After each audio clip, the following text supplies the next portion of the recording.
Hello, everybody. My name is Ian McLaughlin, and I have a PhD in neuroscience, and my research focused on mapping out part of the neurobiology of addiction and anxiety. And today, I wanted to update on some news of the use of an interesting substance for the treatment of PTSD, or post-traumatic stress disorder. So this is a topic I've discussed in the recent past, about 3 weeks ago, to be specific, regarding the ability of this substance to influence a person's political predispositions. And so, of course, I'll put a link to that in the description below, because that's where links go. It's definitely a completely different topic than what we're going to discuss today, but I get into a bit more of the basic pharmacology of the drug on which we're focusing today, which is MDMA. So MDMA is methylene dioxymethamphetamine, and if that title is completely inscrutable to you, you might be more familiar with some of its other names, Molly, or if you're my age or maybe older, ecstasy. And there's a ton of other names, right, that have been used as well, but those are the main two names by which it goes. So regarding how it works in the brain, here's a brief summary, so stick with me. So you can see that, there are a few structural distinctions between MDMA and its chemical cousins, amphetamine and methamphetamine. They're all amphetamines, which is, the simplest structure right here. But both methamphetamine and MDMA have some additional components of the molecules that augment their pharmacologies a bit. So for methamphetamine, it may be kind of difficult to notice if you're unfamiliar with organic chemistry, but there's this tiny little added component to the molecule sticking off the NH, or the amine, right there, that's CH3. So that NH is an amine, right, for amphetamine. And that added little stick is called a methyl group, and that's why we call it methamphetamine. So the addition of that methyl group doesn't really make a huge difference in what methamphetamine does in the brain relative to, just amphetamine, beyond just making it considerably more potent than amphetamine. But then, if you look at the MDMA molecule, you can see that it also has that added little stick right there, right? Off of the N, off of the amine on the right-hand side. But it also has an added sort of like little turtle head kind of structure, like right here. The pentagon with the two O's on either side. And so it's the addition of that little turtle head thing that makes MDMA pretty fundamentally different relative to both amphetamine and methamphetamine. And namely, MDMA causes a very significantly greater effect on cranking up serotonergic signaling, or serotonin-associated signaling, rather than dopamine and norepinephrine, which is what amphetamine and methamphetamine both focus on cranking up, okay? MDMA does still elevate the signaling of both of those systems, dopamine and norepinephrine, what are called catecholamine neurotransmitters, for anybody who's interested in that kind of thing. But it's the effect on serotonin, as well as another signaling molecule in the brain called oxytocin, that causes MDMA to have pretty radically different effects relative to, the simpler or the other amphetamines. And so all of them induce euphoria, right? But it's the effects on empathy that really distinguish MDMA from its amphetamine cousins. And so it pretty reliably induces like profound experiences of emotional connectedness and openness and a willingness to sort of reach out and socially interact. And this is even in people who've been, suffering from the lingering effects or the lingering ramifications of severe trauma, right? Causing them to just distrust people or just, want to avoid interacting with other people altogether.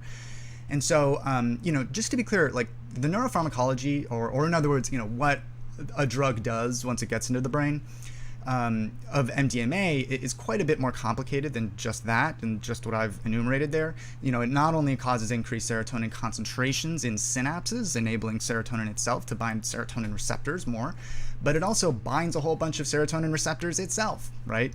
As well as adrenergic or norepinephrine receptors, dopamine, muscarinic, histamine, a whole bunch of other receptors and signaling systems. But the point is that the ultimate consequence of all of those changes in signaling that's occurring, in the brain is that elevated empathy, okay? And in fact, even before we really understood, or scientists really understood the pharmacology of MDMA, it was already being called an empathogen, generating empathy. And so MDMA is actually a fairly old drug, believe it or not. It's about to turn 110 years old. But it was first invented at Merck, the company Merck, in 1912. But it was actually like a fairly legendary medicinal chemist named Alexander Shulgin who's also, affectionately called Sasha Shulgin here in the U.S., who, revived interest in the substance in the mid-'70s. I think I have his picture. Do I not? Nope. Nope. Huh. Oh, well. Okay. So, I'm not going to go on this whole tangent. It's okay that you don't know what he looks like. But Alexander Shulgin wrote some of the most unique work, some of the most unique books out there. Okay. And they're really singular pieces of work. So since he was such a brilliant chemist, right, these are the books. And people pronounce them differently. Some people say pickle and tickle. Some people say pikal and tikal. I sort of suspect, just given sort of what Alexander Shulgin was like, he recently passed away, I suspect it's pickle and tickle. But anyways, so, he was such a brilliant chemist, and he actually worked with another brilliant chemist who'd been at Purdue University for many years. And I'm pretty sure, actually, I'm certain that he was the chair of pharmacology over at Purdue. And his name was David Nichols.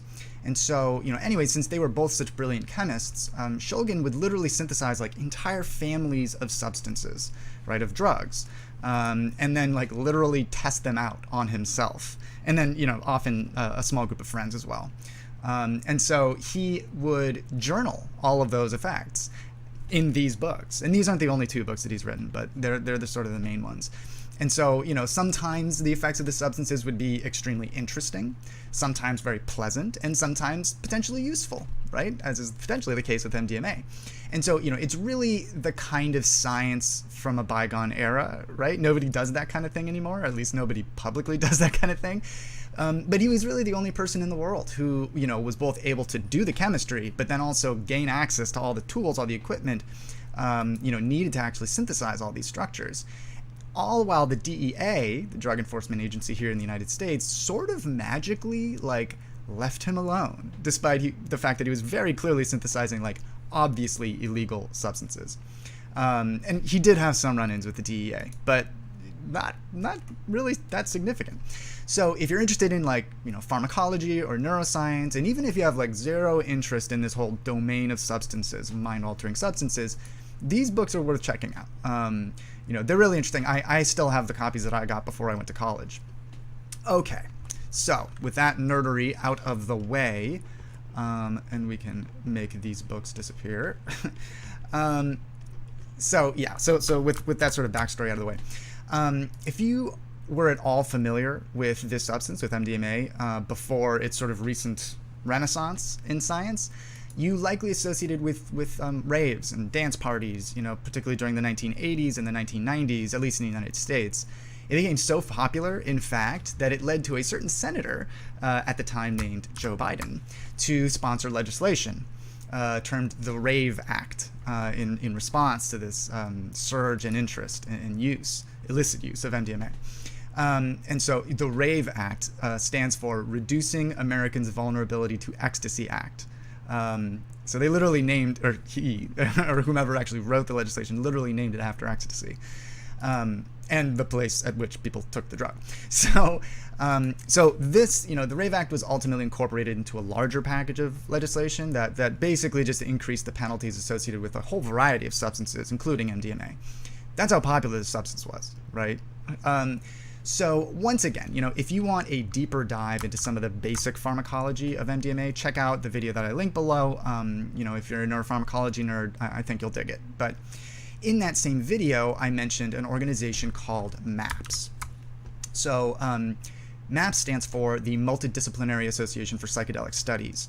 And this organization has been conducting clinical trials devoted to exploring, whether various substances might actually be useful in psychiatric settings, despite being about as legal as drugs can be.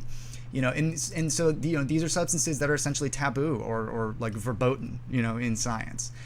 And so MAPS reported the results of their phase 3 clinical trial. Oops. Sorry. Their phase 3 clinical trial. Okay. On the 3rd of this month, right? So just a couple days ago. And the results are super encouraging. And they were encouraging enough for the folks at the New York Times to catch on and give the results this big feature.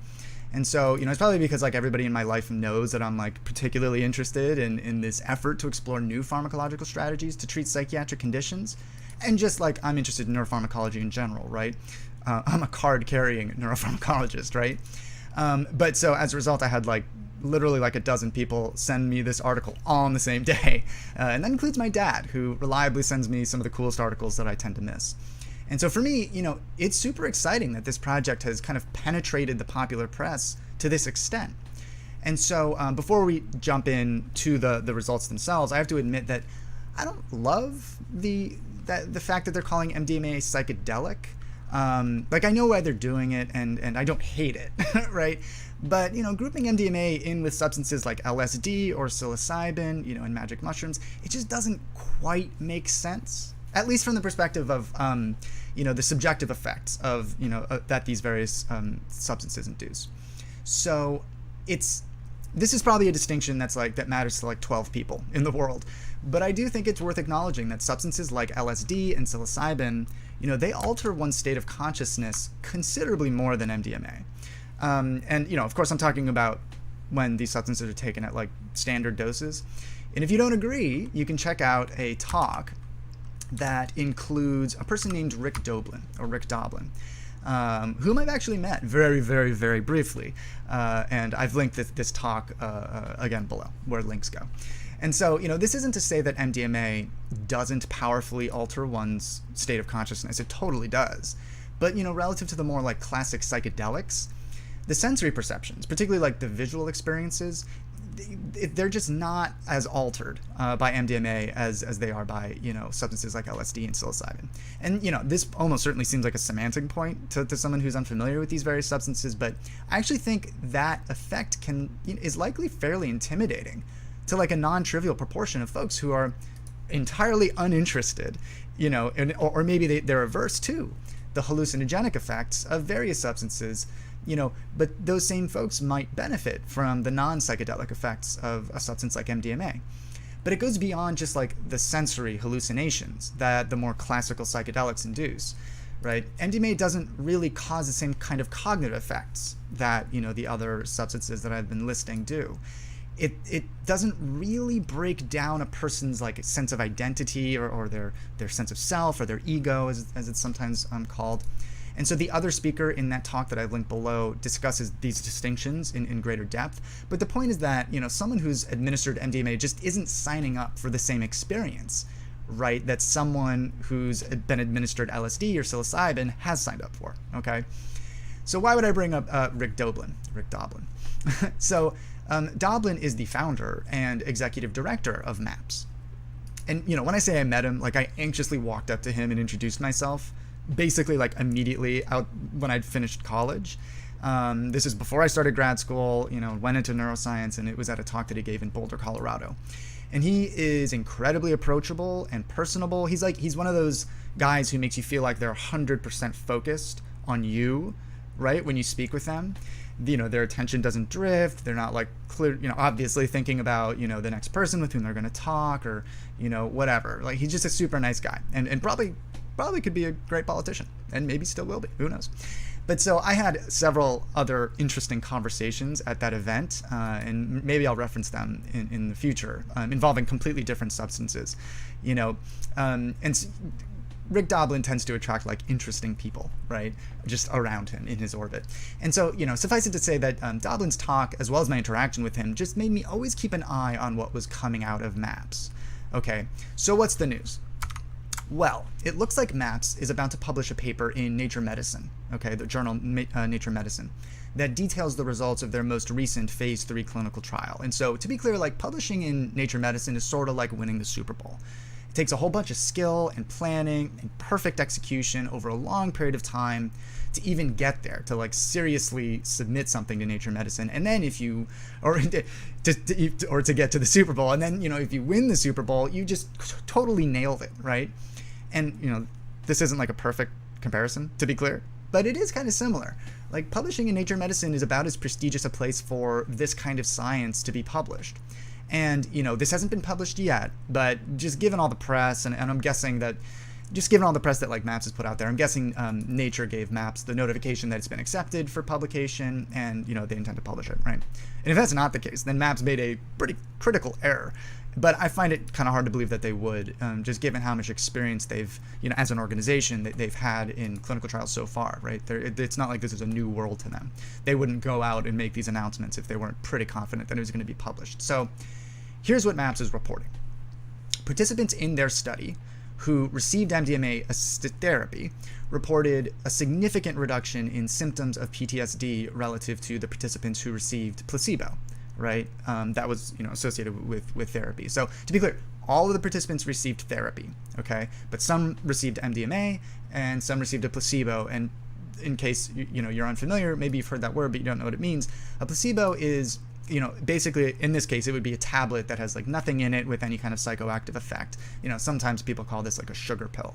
And so MAPS is reporting that 67% of the group the group of participants who ended up receiving MDMA no longer qualified for PTSD, to be diagnosed with PTSD after 3 treatment sessions. Okay, 3.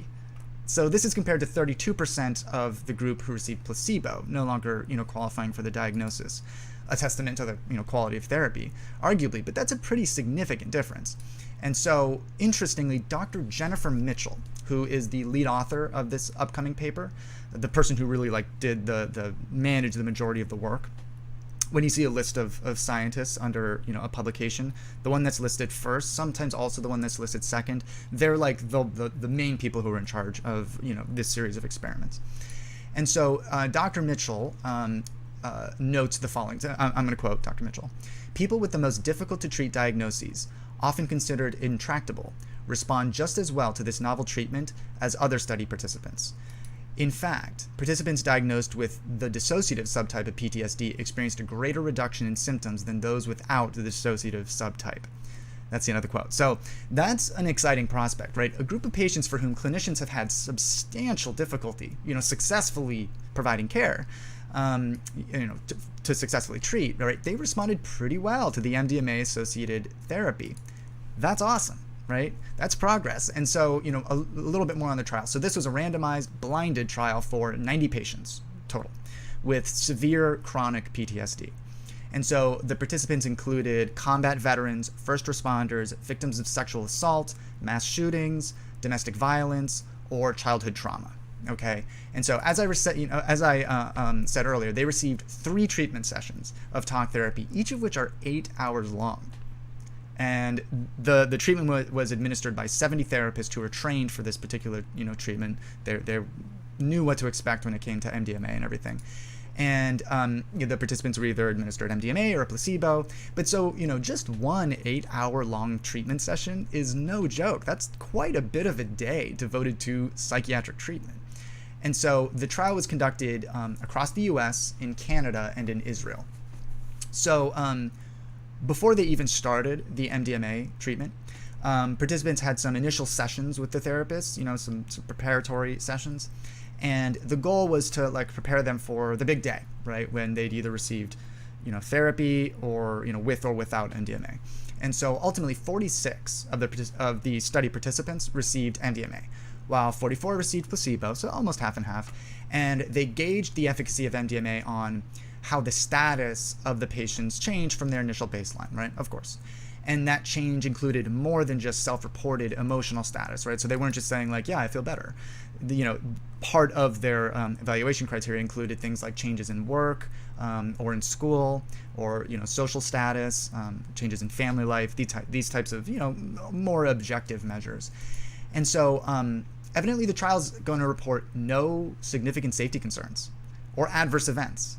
No increase in suicidal ideation, which is, always a concern when it comes to this kind of psychiatric, these kinds of psychiatric treatments. But they're not even going to report increased cardiovascular risks, which is, a legitimate concern given, the structural relationships that MDMA has with other psychomotor stimulants, right? Amphetamine, methamphetamine is always a concern. And so, again, if you're interested in getting a little bit deeper on that pharmacology, check out that last video that I did on MDMA, link below. So all of the side effects that they're reporting were the types of effects that would be absolutely expected from anyone being administered, this substance. Reduced appetite, sweating, increased blood pressure, and pulse, of course, and muscle tightness, nausea, right? And so, none of those things sounds lovely. Like you wouldn't want to experience any of those things. But like just compare that to the list of potential side effects of the treatment, current treatments that are available for essentially any psychiatric condition, right? So, this list of side effects is like nothing. And so MAPS, in their press release, quotes a psychiatrist who is a professor of psychiatry at Brown University, or the School of Medicine at, Boston University. And he's also the president of the Trauma Foundation in Brookline, Massachusetts, regarding, PTSD, regarding this whole study. So, quote, this is from a person named Bessel van der Kolk. So, quote, the experience of having been traumatized profoundly alters perceptions, self-experience, and capacity to plan, imagine, and anticipate. For 88% of people who receive this treatment, we can expect to see a treatment response. This can lead to fundamental shifts in our subject's perspective on self-capacity, affect regulation, which means mood regulation, and attitude towards those around them. It takes a great deal of courage to address one's PTSD, particularly when other treatments have failed. These results open the door to a potentially powerful new pathway to healing, once MDMA-assisted therapy has been approved as a treatment for PTSD. So I dig that van der Kolk used the term like pathway to healing, but I suspect for a different reason than he was like intending to highlight. So I assume he's implying that like MDMA itself might be that new pathway, right? That new pathway to healing. But if MDMA itself is approved, that opens the door to a whole set of substances that have, up until this point, been considered essentially forbidden, right, to researchers. I mean, like, forbidden to both individuals who are suffering from psychiatric conditions, right, but as well as, like, the scientists and clinicians who are interested in discovering more effective alternatives for the treatment of psychiatric conditions. And so, since these substances have been basically forbidden to scientists and patients alike, studying their pharmacological effect also has been forbidden. So in other words, like the pharmacological effects of MDMA that only MDMA can achieve, right? It's the only molecule like MDMA that exists. Because of that, the pharmacological effects have been basically forbidden to researchers who might have otherwise explored them, were it not for the laws that forbid it. And so when van der Kolk says that this might open the door to potentially powerful new pathway to healing, what goes through my mind is like, yes, MDMA may be incredibly beneficial. It looks like it will be. But there's this whole other species, there's this whole family of molecules that could be incredibly effective in treating a whole variety of psychiatric conditions. Molecules that don't induce the same kind of like pseudo psychedelic effects that, aren't necessarily appetizing to everyone. Plenty of people have no problem with that, but, not everybody wants to experience that. But these molecules might still have a relationship, a structural relationship with MDMA, and are therefore taboo, right, due to the Analog Act. So that's a topic for another day, but basically any molecule that even looks like MDMA is considered illegal.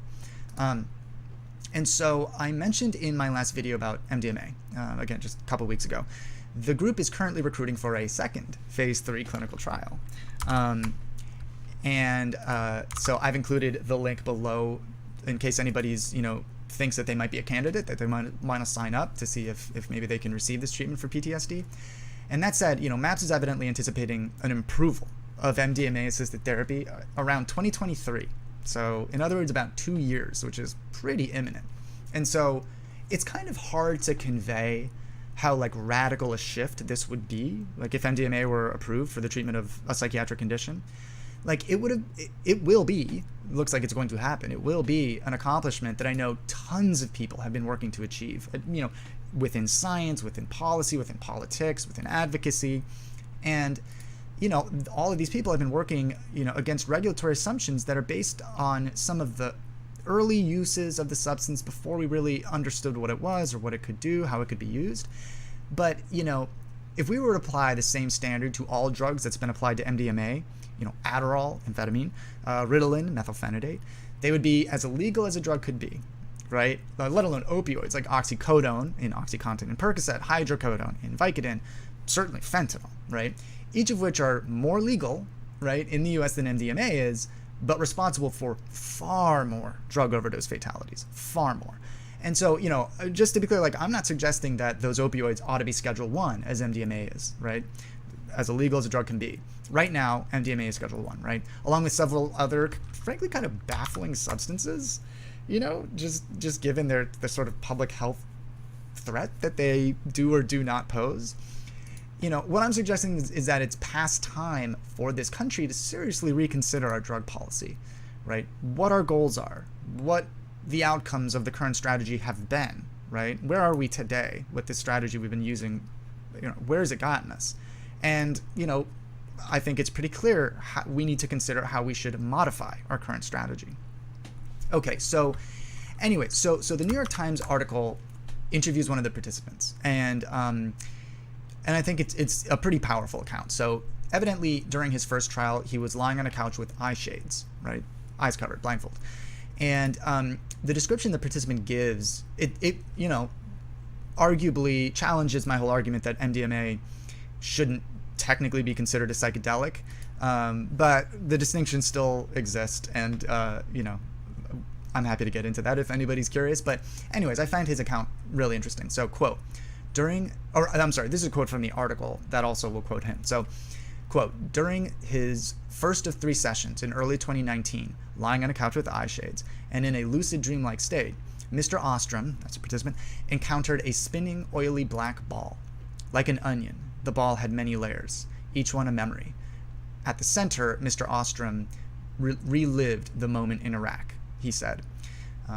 He said that, quote, I became the person I needed to be to survive that combat deployment. End of the quote. So MAPS has also noted that they have plans to explore the treatment of other psychiatric conditions with MDMA-assisted therapy, which, at least to me, absolutely makes sense.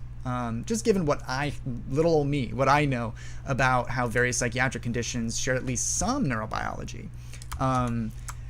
it makes sense to me that if a substance is helpful in the treatment of one particular psychiatric condition, it might be helpful in treating others. And so, by the way, this is a picture of one of the reviews I published while I was in graduate school. It's focused on a very specific circuit in the brain, cluster of neurons connected to another cluster of neurons, the medial-lobenulin interpeduncular nucleus axis. But this, the fundamental argument that of this paper, and really of my graduate work, my PhD work, the fundamental argument is that, this circuit that I was studying is involved in a variety of psychiatric conditions. And so, therefore, targeting pharmacologically, targeting the circuit for the treatment of these conditions might yield, some benefits for a variety of conditions, right? From anxiety-associated, psychiatric conditions to addiction. And, by that, what I mean is making a drug that's capable of interacting with the neurons that compose this specific circuit strikes me as being potentially effective. And if targeting this circuit is effective for a variety of psychiatric conditions, then the idea that one substance, like MDMA, might be effective for a variety of conditions seems totally viable to me.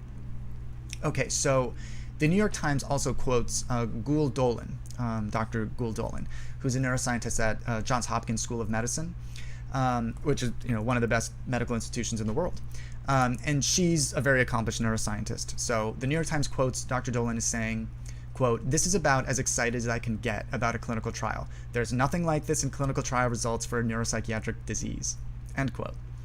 So it's super important. I mean, that's really exciting. Somebody in her position to get that excited, that's a good sign. But I do think it's important to appreciate the role that the actual therapy, right? MDMA assisted therapy, the actual therapy played in the effects that have been recorded in this trial, right? It's not like these folks were just given a tablet of MDMA and then sent on their very merry way, on their very euphoric way. They were given MDMA in a condition, in an environment that was associated with some serious long therapy, right? 3 sessions, 8 hours long. And of course they were prepared for the first session that they engaged, right? And so as Rick Doblin said, quote, "It's not the drug, it's the therapy enhanced by the drug." That is not unique to MDMA, right? I think in an ideal world, essentially all psychiatric conditions would be treated not only with medication, with some, if necessary, with some kind of pharmacological agent, but also some therapy to accompany that treatment. That's a topic for another day, I suppose, but that's the point here. And so, that MAPS is taking that's MAPS' approach, is enhancing therapy, not necessarily trying to develop, the panacea for PTSD or psychiatric conditions, which is great. So that's what I have for you. Not a lot of beautiful pictures, I know, this time, but it's super exciting, right? It's an exciting prospect for psychiatry. And so if you dig this kind of thing, maybe you'll consider subscribing and liking and all that kind of stuff. Otherwise, I will see you next week. See you then.